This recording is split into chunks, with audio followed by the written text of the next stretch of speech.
When I was listening to that Kevin Samuels 911 recording, and this chick said, think about your mom, think about your daughter, I was like, no. You cannot tell a man like that one to think about his mom and daughter. That man did not have a good relationship with his daughter, and for the most part, he probably didn't have a good relationship with his mother, considering how terribly he speaks about black women. So the last thing she needed to say to this man was, think about your mom, think about your daughter. She got him confused with a man from another race. Other races of men tend to care about their mothers, wives, girlfriends, and daughters. Not so much with black men. And I'm sure y'all can see this by now. I'm not just saying that because, I'm a bitter black woman.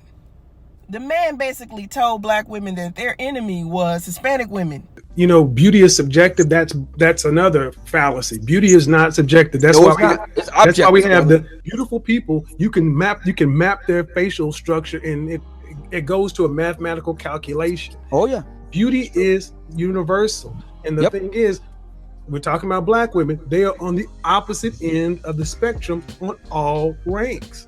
Facial symmetry, even to the way to black women are starting to look more masculine.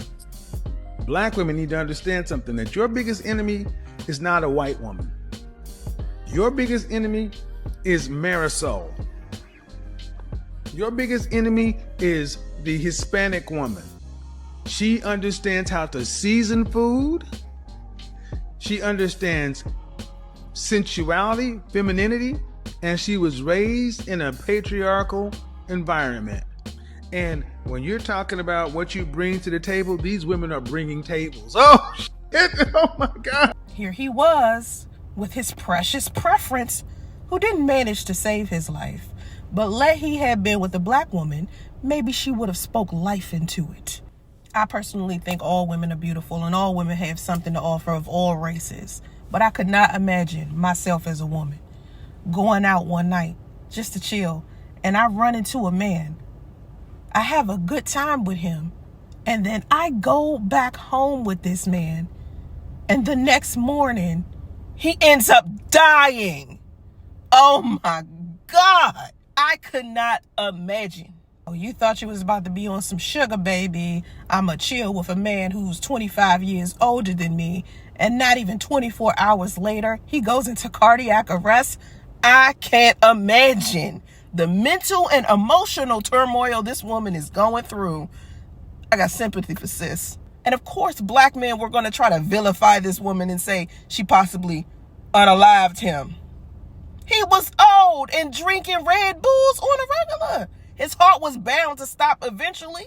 She was like, hurry, it's Kevin fucking Samuels. And the girl on the other end was like, I know, okay, if you really knew who he was, you might not be so anxious to keep him alive. Now, personally, I don't think anybody should die because of their opinion. That's not cool at all.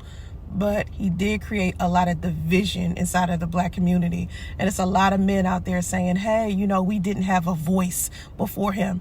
And I beg to differ, because there's plenty of rap music that disrespects and degrades black women that a lot of black men created themselves or invested their money into. Don't try to sit up here and try to act like y'all ain't never had a voice, like all of those black cinemas didn't show black women in a negative light on a regular.